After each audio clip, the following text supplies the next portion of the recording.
하나님께서 오늘 우리에게 주시는 말씀 신약성서 빌립보서 2장 1절에서 4절 말씀입니다.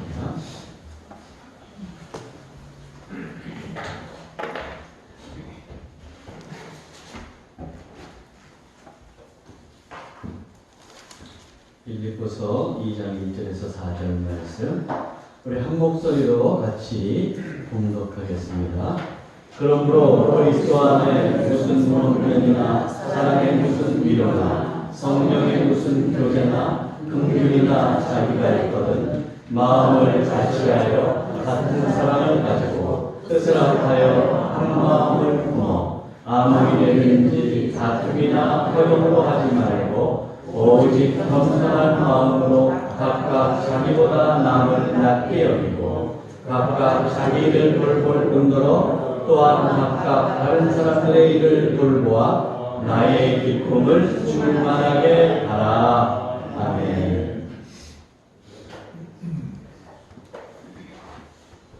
할렐루야. 아멘. 예, 오늘 이렇게 또 주일에 우리 성도 여러분들 만나뵙게 돼서 정말로 반갑습니다. 오늘 이렇게 또 예배의 자리를 보니까 새로 이렇게 또 교회에 참석하신 분이 계시네요. 우리 정인석 사장님인데 왕창리 막국수를 운영하고 계시네요. 네, 참 감사드리고 뭐 좀 쑥스럽지 않은 잠깐 일어나 보실래요? 예, 우리 사장님 오셨는데 한번 박수 한번 부탁드리겠습니다. 감사합니다. 이렇게 낯선 데 오셨는데 앉으시죠. 이렇게 중간에 나가지 않으시고 계속 계시고 또 졸지도 않으시고 이렇게 또 예배에 또 임해 주셔서 참으로 감사드립니다. 그리고 좀 작게 보일지 모르지만 그래도 여기 보면은 예배에 뭐 찬양이나 그 글자가 다 나오니까 지금 성경이 없으시면 모니터를 보시면서 예배하시면 되겠습니다. 미국 노스캐롤라이나 살롯의 갈릴리 갈보리 교회라고 있는데 그 교회에 목회하고 계신 그랜 와그너 목사님이 계세요. 근데 그 목사님이 책 제목을 이런 책 제목을 써서 하나 출판을 했다고 해요. 교회 주식회사로부터의 탈출. 교회를 주식회사라고 썼어요. 영어로는 제가 발음이 나쁘지만 Escape from Church Alliance 이렇게 이제 돼 있었습니다. 왜? 교회 주식회사로부터의 탈출이라는 그런 제목을 붙여서 책을 출판했을까요? 이 목사님이 그렇게 쓰게 된 데는 이제 동기가 있는데 신학교를 졸업하고 이제 처음 교회 부임해서 가게 된 거예요. 근데 거기 부임해서 가니까 그 교회 대표되는 분이 딱 오더니 하는 말이 이제 목사님은 향후 6년 동안 진행될 교회의 전략 계획을 수립해야 됩니다. 그리고 최고 경영자가 제시하는 20가지 사업 목표를 여기 이렇게 명확하게 써놨습니다. 이거 참조하셔가지고 6개년 계획을 세우십시오. 이 말을 듣고 이 목사님이 깜짝 놀랐어요. 아니 내가 지금 주식회사에 왔나? 교회에 왔나? 이러면서 이제 의아해했던 거죠. 그 교회의 대표는 이렇게 목사님에게 요구한 것이 뭡니까? 사실 보면은 교회의 본질에서 벗어나 있어요. 목회가 아닌 경영, 양육이 아닌 숫자, 사역이 아닌 관리, 사람이 아닌 프로그램 이런 것들을 원하는 것이죠. 사실 그리고 목회자가 아닌 사장을 이제 원한다고도 볼 수가 있습니다. 그 충격으로 이분이 이제 이런 책을 썼다고 하는데 때로는 우리가 교회 다닌다고 하지만 교회의 본질을 제대로 파악하지 못할 때도 있습니다.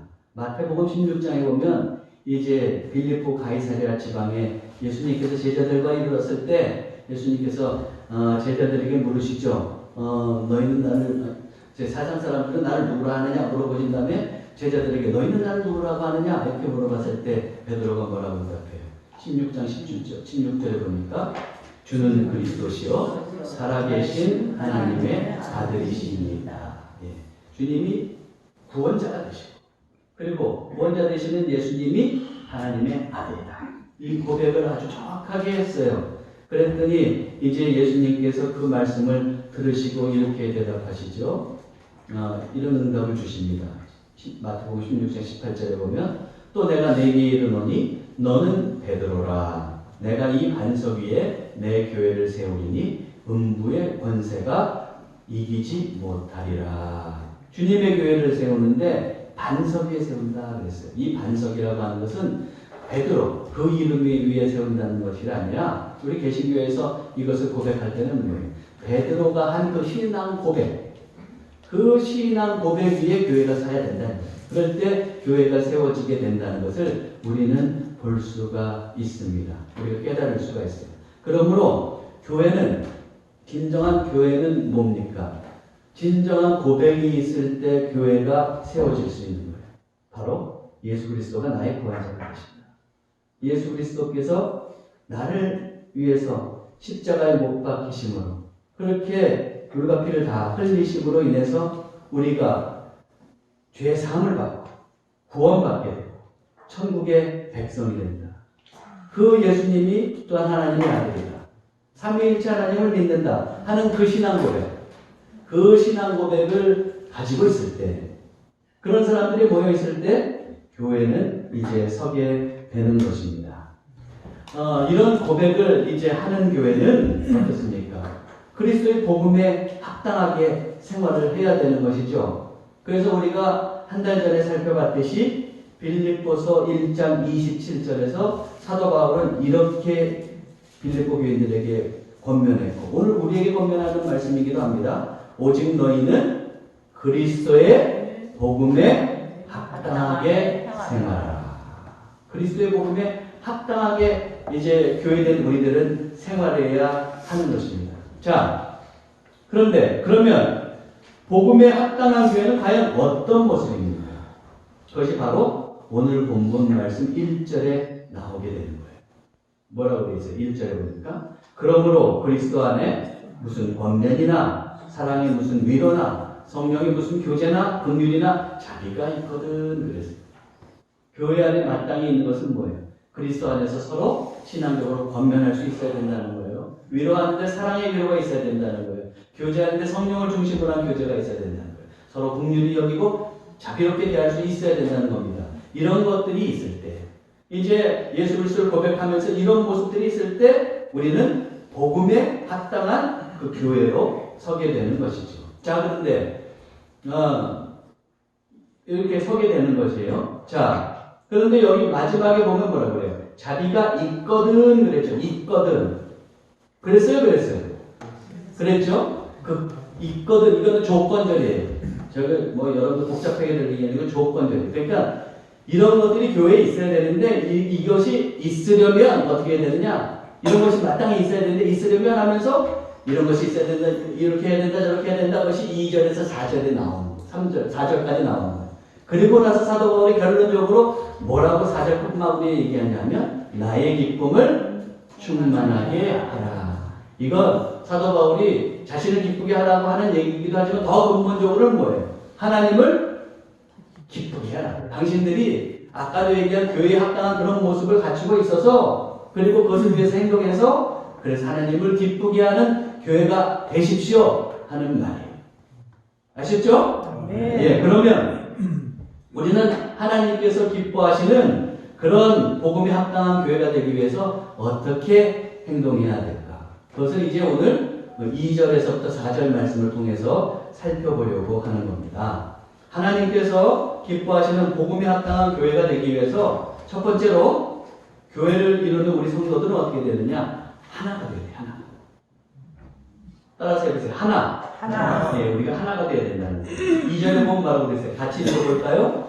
마음을 같이하여 같은 사랑을 가지고 뜻을 합하며 한 마음을 품어. 하나가 되라는 걸 이렇게 네 가지로 표현했네요. 마음을 같이하라, 같은 사랑을 가져라, 뜻을 합하라, 한 마음을 품어라. 하나가 되라는 이야기입니다. 자, 모름지기 우리가 이것을 통해서 알 수 있는 것은 교회는 하나가 돼요. 마음도 하나, 사랑할 때도 하나, 뜻도 하나, 한 마음으로 살아야 된다는 말입니다. 자, 그런데 이 하나가 된다고 할 때 이 하나를 두면 우리가 염두에 두면서 앞에서 아까 읽어본 1절 말씀에서 권면과 위로를 우리가 좀 살펴볼 필요가 있습니다.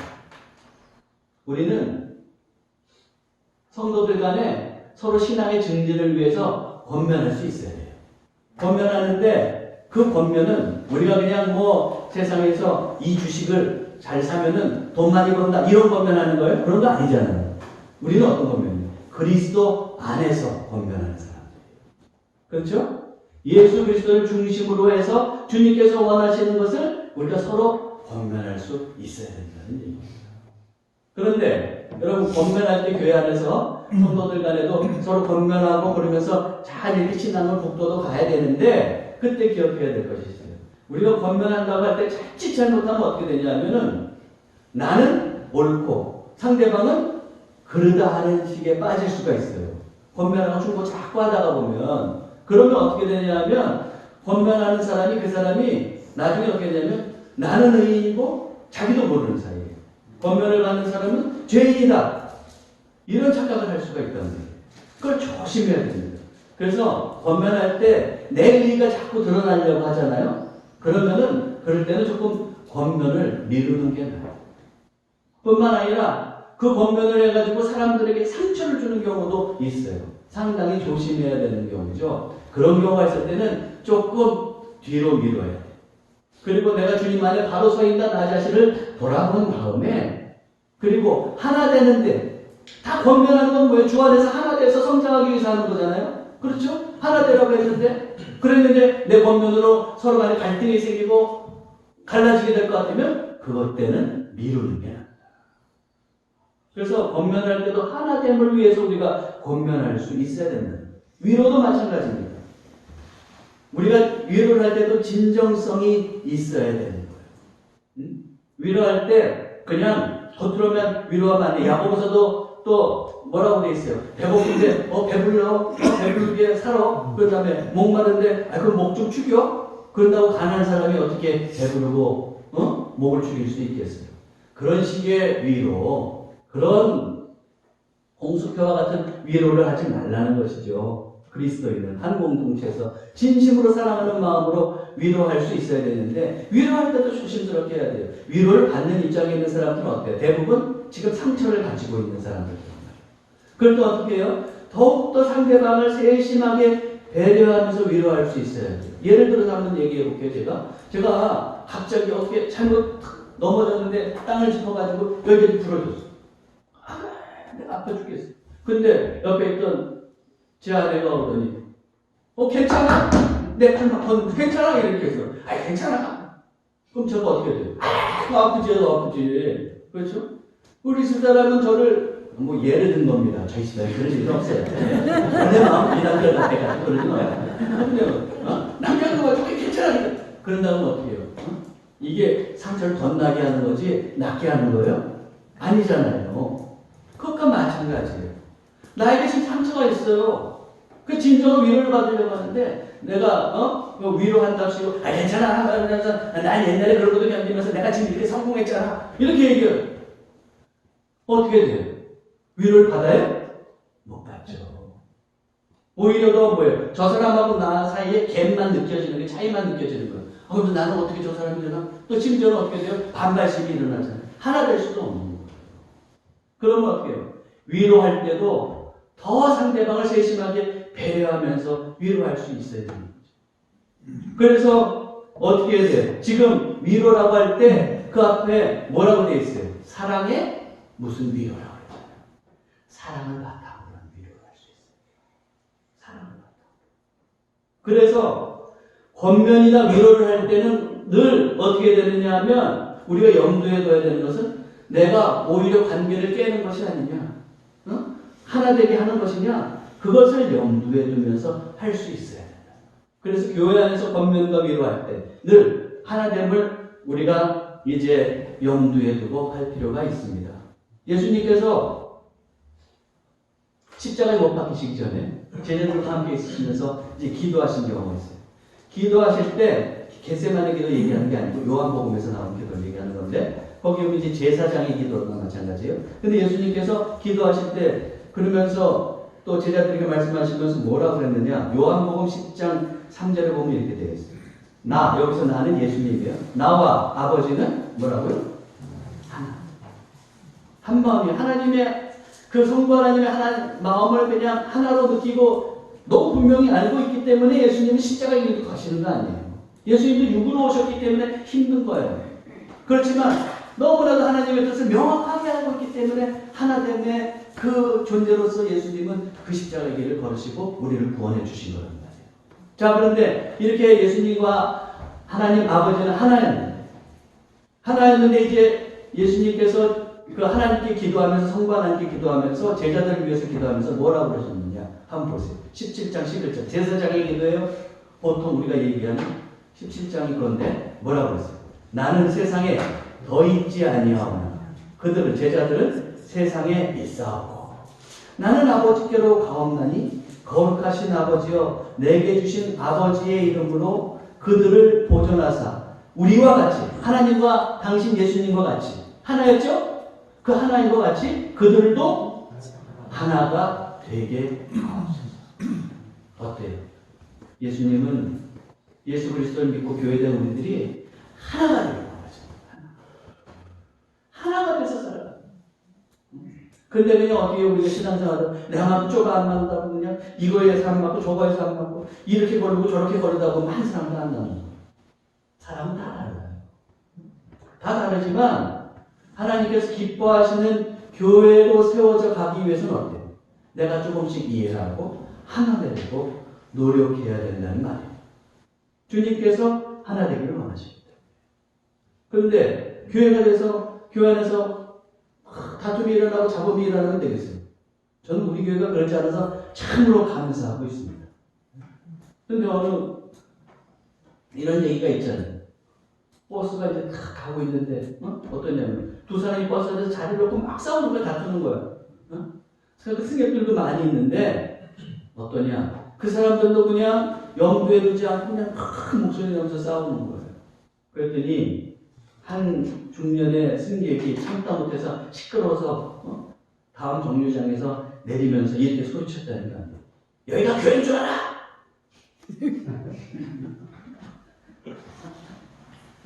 무슨 말인지 모르시는지 알 것 같아요. 왜 이런 오해를 나는 거예요? 왜 이런 오해를? 이건 오해죠, 오해죠. 그런데 때로는 많은 교회가 있지만 그 중에 아주 극소수 일부의 교회에서 분란나는 것을 너무 부각해서 보다가 보니까 교회는 모여서 싸우는 줄 아는 거예요. 그거는 주님께서 원하시는 모습도 아니고 주님께서 바라시는 교회의 모습도 아니에요. 교회는 어떻게 해야 돼요? 서로 사랑하고 하나가 될 수 있어야지. 그렇죠? 그 주 예수 그리스도 안에서 건강하고 그리고 사랑의 위로를 할 수 있는 그런 교회. 그래서 하나로 세워져 가는 교회.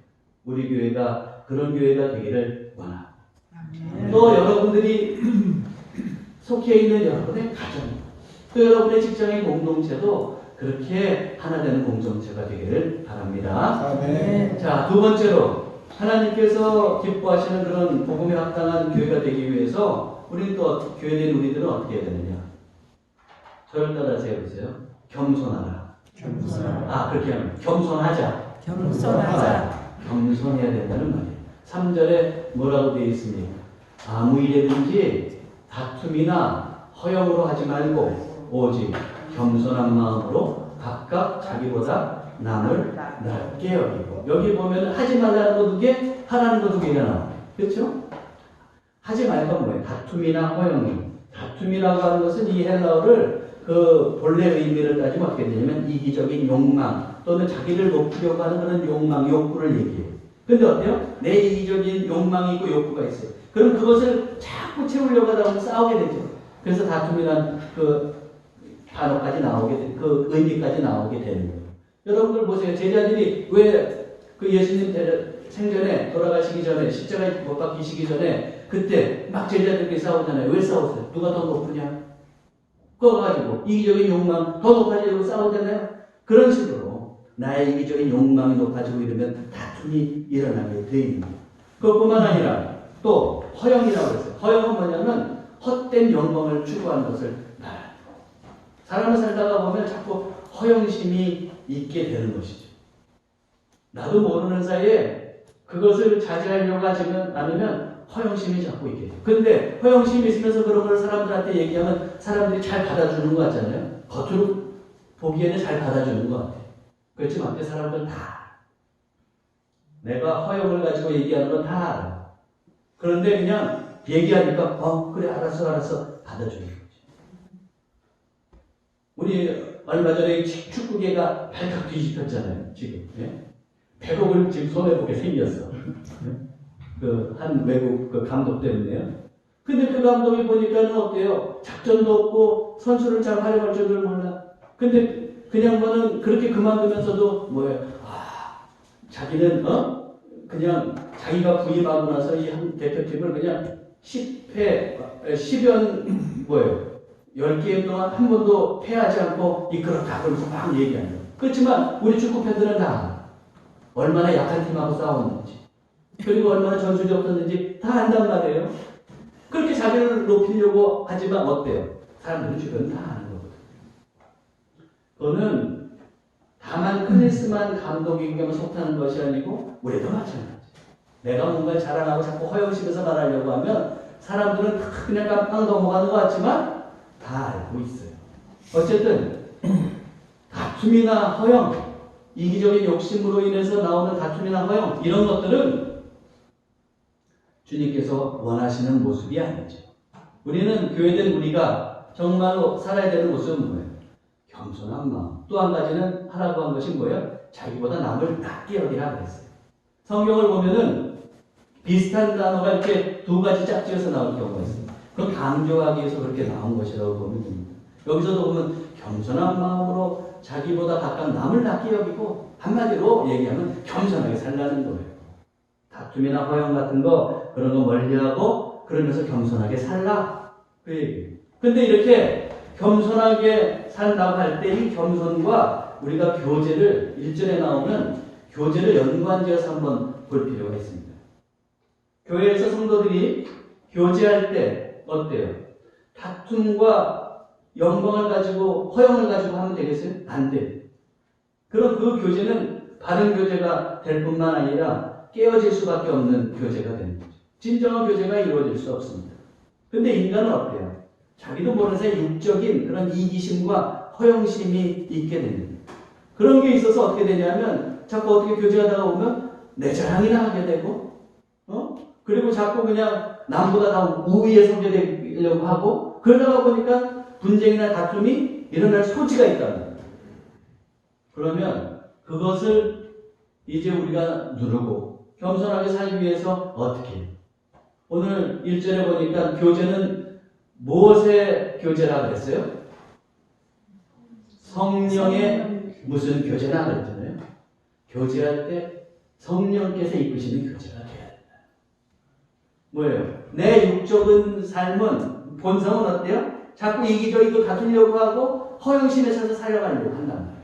그러니까 어때요? 그럴 때 우리는 우리의 전 존재를 성령님께 맡기고 성령님의 또 조명에 나 자신을 돌아보면서 나를 온전히 그런 헛된 것에서 이제 벗어나서 겸손하게 살게 해달라고 우리가 기도하면서 성령님의 이끄심을 받으면서 교제해야 된다는 거 아니에요. 그런 교제가 이루어질 때 교회 안에서 그럴 때 우리는 진정한 교제를 할 수 있습니다. 저는 세상에서 직장 생활을 해보지 않았어요. 그래서 교회 안에서만 있었기 때문에 잘 모르는데 보면은 여러분들이 이렇게 직장 생활을 해보신 분들도 계시고 세상에 나가서 그렇게 생활하신 분도 계시고 그러면 아마 교회하고 문화가 많이 다를 거예요. 그 직장에서나 사회에서 만나서 얼마나 자기 자랑 많이 하고 자기를 의도적으로 내세우고 자기는 만약에 하나를 가지고 있다면 열을 가진 것처럼 얘기하는 사람들이 얼마나 많습니까? 그러나 우리 그리스도인들은 그런 모습으로 사는 사람들이 아니죠. 오히려 겸손한 거예요.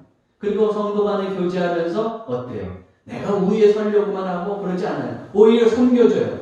그리고 그 사람을 오히려 높여주고 때로는 자기가 그런 실력이 더 있지만 때로는 1인자보다는 2인자를 자처하기도 하는 거예요. 물론 여러분들 세상에서 우리가 그리스도인들이 실력의 면에서는 1인자가 되셔요. 그렇죠? 우리 오늘 사장님 왕창 막국수집 하신다고 그랬잖아요. 그렇죠? 막국수에서는 1인자가 되시기 바랍니다. 예. 그래요. 그런 것이 우리 실력이 있어야 돼요. 그렇지만 어때요? 교제하고 살아가는 데 있어서, 성도 간에 교제하고 살아가는 데 있어서 우리가 조금 더 낮아질 필요가 있어요. 섬기면서 살 필요가 있는 겁니다. 예전에 그 1953년 5월 29일에 존 헌트 대령, 영국의 존 헌트 대령이 영국의 대규모 등반대를 이제 동원해가지고 에베레스트 산을 그 정복한 적이 있는데, 그때 이제 최초로 정복하는 거예요. 근데 얼마나 대규모였냐면, 셀파 아시죠? 돕는 사람들 가는데 셀파만 359명에다가 짐을 나르는 게 한 10톤가량 됩니다.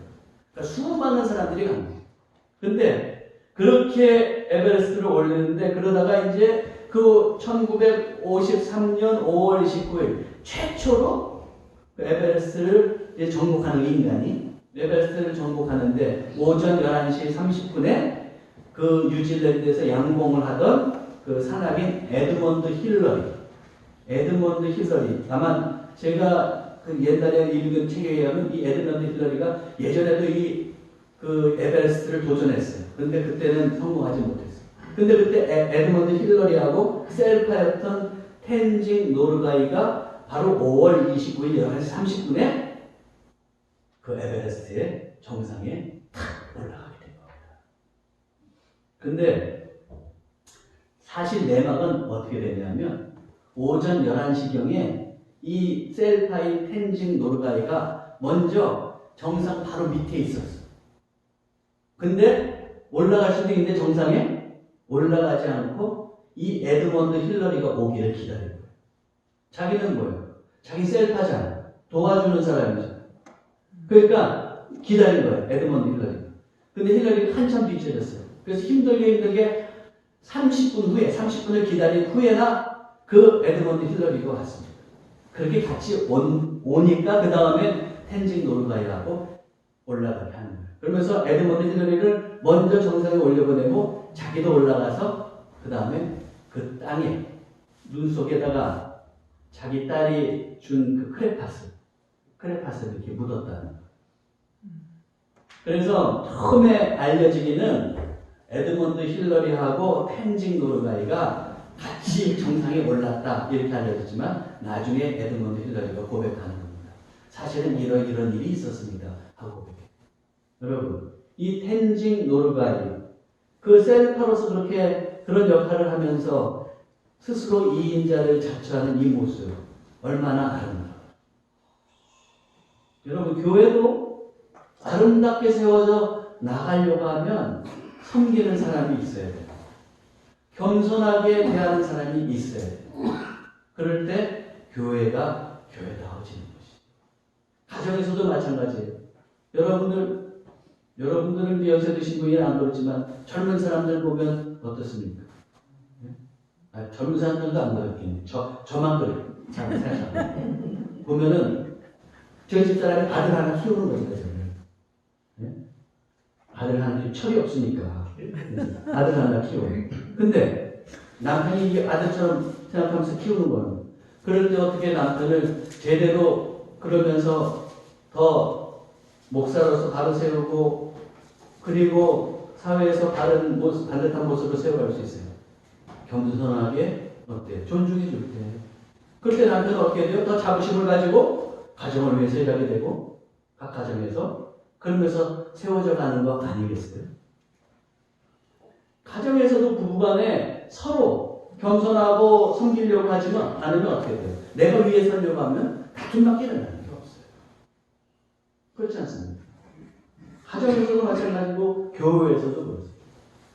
우리가 겸손하게 서로 섬기려고 할 때, 그때 우리의 가정이 아름답게 세워져 나가고 가꿔져 나가고 교회도 또 아름답게 서갈 수 있다는 것을 여러분들 기억하시고 겸손하게 교제하며 살아가시기 바랍니다. 네. 세 번째로, 하나님께서 기뻐하시는 복음에 합당한 교회는, 복음에 합당한 교회가 되기 위해서는 우리가 어떻게 해야 되느냐?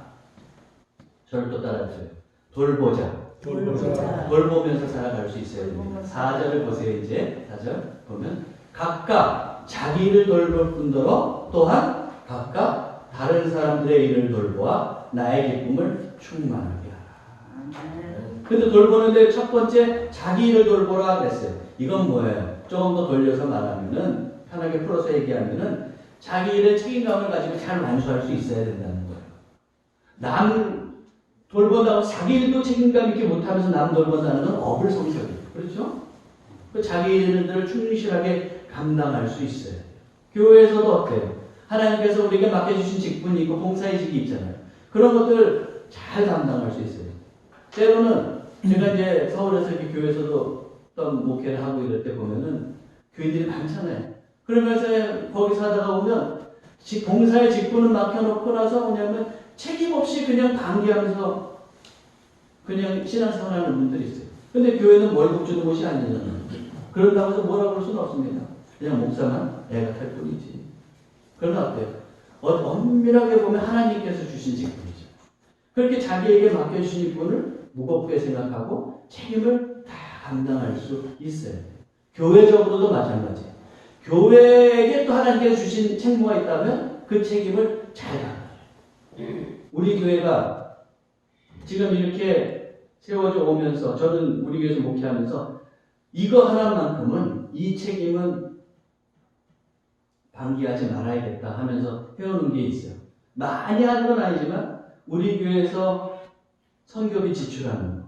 이거는 그냥 우리가 스스로 끊지 말고 끝까지 하자. 그런 마음이에요. 매달 한 번도 밀리지 말고 끝까지 지출하자. 딱 한 번 끊은 적이 있어요. 왜 끊었느냐? 도움을 받던 선교비 지원을 받던 그 목사님이, 목사님 이제 우리 교회 됐습니다.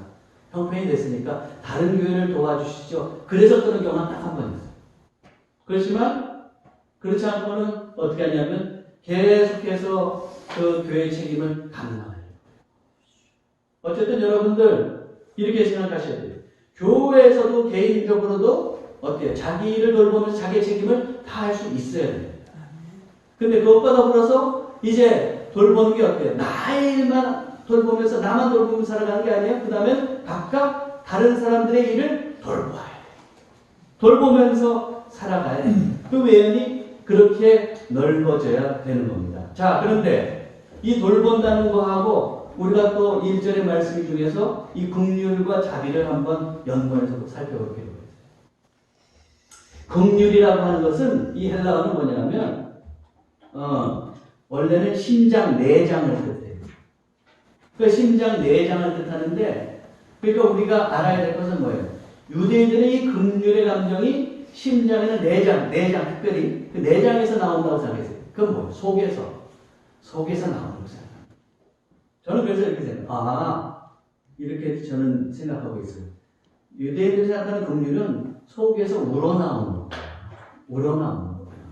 겉으로 하려고 그냥 폼 잡는 게 아니고 우러나와서 하는 거구나. 저는 그렇게 생각을 합니다. 또 자비라고 했어요. 자비라고 하는 것은 불쌍히 여기는 것을 말해요.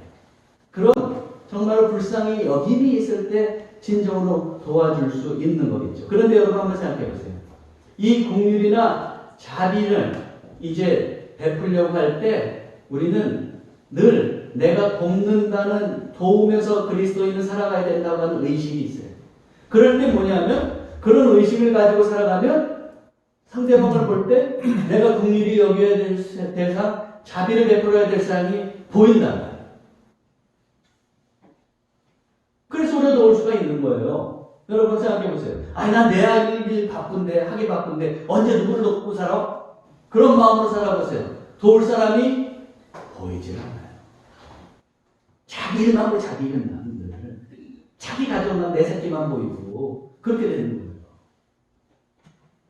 그러나 주님께서 나를 또 남을 도우면서 살라고 그랬지, 그리스도인은 마땅히 도우면서 살아야지, 그렇게 살면은 도울 사람이 보인다니까. 그리고 또 보일 뿐만 아니라 그러면서 그 사람에게 긍휼을 베풀고 자비를 베풀면서 살면 그에 마땅한 능력을 또 하나님께서 부어주세요. 제가 그거를 다 설명드리지 않지만 제 개인적인 경험상 그래요. 못할 것 같은데 또 긍휼히 여기고 자비를 베풀려고 하니까 하나님께서 채워주시는 거예요. 물질로도 뭐 건강으로도 뭐 여러 가지 여건으로도. 그래서 그 일을 행하게 하신답니다. 여러분들 기억하세요. 하나님께서는 내가 누군가를 내가 도움만 받는 것이 아니고 돌보면서 살기도 원하시는구나. 그리고 그런 마음을 살 때 하나님께서 긍휼의 대상, 자비의 대상을 보여주시는구나. 그리고 아름다운 일을 좀 하면서 살아가야 되지 않겠습니까? 작년에 8월 29일에 이런 사진 보셨는지 모르겠는데 안산 일대에 매일 동네에서 이 구루마라고 하면 안 되지. 리어커를 끌면서 이제 폐지를 주워서 그거 가지고 생계를 유지하는 할아버지가 계셨어요. 근데 이 할아버지가 이 점심때가 돼서 밥을 먹으러 가려고 리어커를 끌고 가려고 하는데 비가 억수같이 오네요. 억수같이. 그러니까 뭐 우산도 없었지만 우산을 쓸 수도 없는 게 리어커를 끌고 가야 되잖아요. 우산을 쓸 수. 근데 어느 한 여인이 천사처럼 다가와서 우산을 받쳐주는 거예요. 우산을 받쳐주는데 자기는 다 젖어가면서 그 할아버지를 받쳐주는 거죠. 그리고 1km가량을 쭉 한 다음에 이제 그 식당에 이제 멈춰 섰는데 그때 멈춰 서니까 이분이 할아버지한테 잠깐 기다리라고 그러고 은행에 가서 ATM기에서 3만 원을 뽑아서 그래서 할아버지한테 용돈을 쓰시라고 드리고 갔다는 거예요. 물론 이분은 자기를 밝히지 않았어요. 근데 어떤 사람이 이 모습을 보고 사진을 찍었다가 기사화되면서 그랬는데 이분은 자기를 밝히기를 원하지 않았습니다. 가족들에게도 말하지 않았어요. 그런데 여러분 이렇게 내가 누구를 도우려고 하고 그리고 내 눈을 통해서 긍휼의 대상, 자비의 대상을 보여줘서 내가 도울 때 우리가 각자가 다 세상에서 이렇게 살아간다고 할 때 이 세상이 얼마나 아름다워지겠습니까? 하나님께서 오시기 전에 아마도 이 세상은 어느 정도는 천국에 가깝게 돼 있을 것 같아요. 그렇죠? 이런 아름다운 돌봄이 우리에게도 있어야 되지 않겠습니까? 우리 그리스도인들은 이렇게 돌보며 살아갈 수 있어요. 그런데 특별히 우리 그리스도인들은 교회 공동체 안에서 믿음의 사람들에게 더 관심을 가지고 돌볼 수 있어야 됩니다. 그래서 사도 바울은 갈라디아서 6장 9절 10절에서 뭐라고 그랬어요? 우리가 선을 행하되 낙심하지 말지니 포기하지 아니하면 때가 이름에 거두리라. 그러므로 우리는 기회 있는 대로 모든 이에게 착한 일을 하되 더욱 믿음의 가정들에게 가르치리라.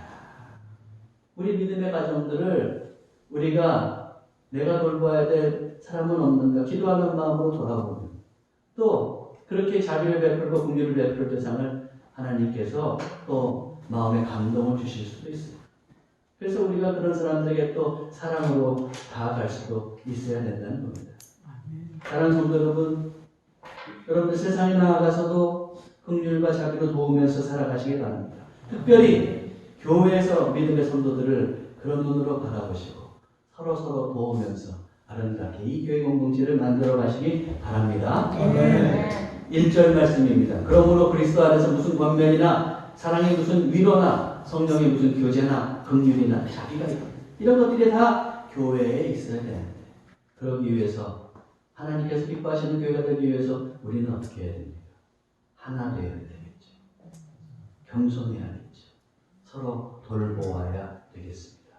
이런 모습으로 여러분들의 가정을 또한 여러분들의 우리의 교회를 아름답게 세워가는 주님의 자녀들이 되시기를 주님의 이름으로 축복합니다. 아멘. 기도하겠습니다.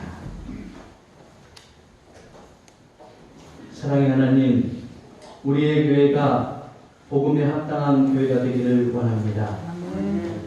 그리스도 안에서 정말로 바로 서는 교회, 권면과 위로와 교제와 긍휼과 자비가 넘치는 교회가 되기를 원합니다. 이를 위해서 저희들 하나 되게 하옵소서, 겸손하게 하옵소서, 돌보는 마음으로 살게 하옵소서. 그리하여 우리의 교회를 아름답게 세워가고 또한 가정에 가서도 가정을 아름답게 세우는 주님의 아름다운 백성들이 되도록 인도해 주옵소서. 우리 주 예수 그리스도의 이름으로 기도하옵나이다. 아멘.